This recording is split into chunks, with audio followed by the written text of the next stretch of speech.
because at this level it's not enough to hold on. No, and Wayne's exactly right in what he said in terms of the drop too deep.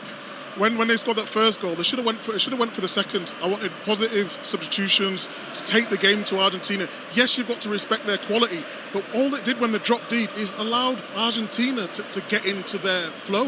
And at this level, you get punished. That's the difference. And I think for all the effort that the players have, they've been absolutely outstanding. Digging in, not played well all tournament, but they've been digging in at the right moments, getting over the line.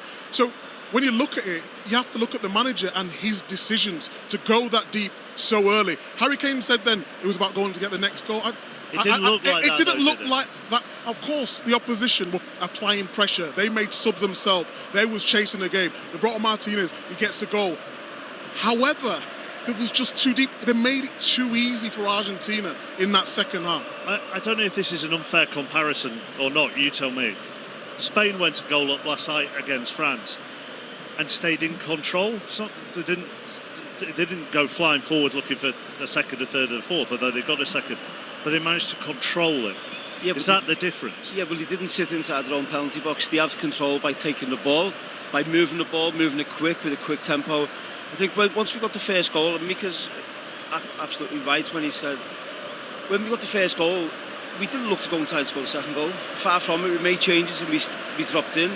So for the players, for me, Thomas Tuchel's made the decision. And when you make a decision, it's a gamble. And the gamble he made was to go with the five at the back, which allowed them to dictate the game. Then we couldn't get out. It kept coming back, wave after wave after wave. Messi knew the space was out on the right. Me and Joe were watching him. He stood there, he didn't move. And all Argentina did was pick the second ball up, give it to Messi, let him go and try and do his thing. And we got punished. Yeah, but you mentioned the Spain game, though, Chappers. What they do better than we do, they keep hold of the ball. Well, that's what I'm saying. They control it. They give it to Rodri, they give it to Fabian Ruiz, they give it to Olmo, Pedri comes on the game, and they control the game. When we're on the ball, and Tuchel's style of play, and it's worked in certain aspects, but when we can't have runners going from deep, we don't keep the ball well enough. I didn't see any patterns of play that could have kept us the ball. Now, for all the hard work and everything that they've gone through in this tournament, they didn't have that default. Play it around, little angles. We showed it before the game. Egypt just keeping calm, drawing them out, getting Martinez, getting Romero out of position. You've got to bring them out and still be calm on the ball. Now, easier said than done, of course it is.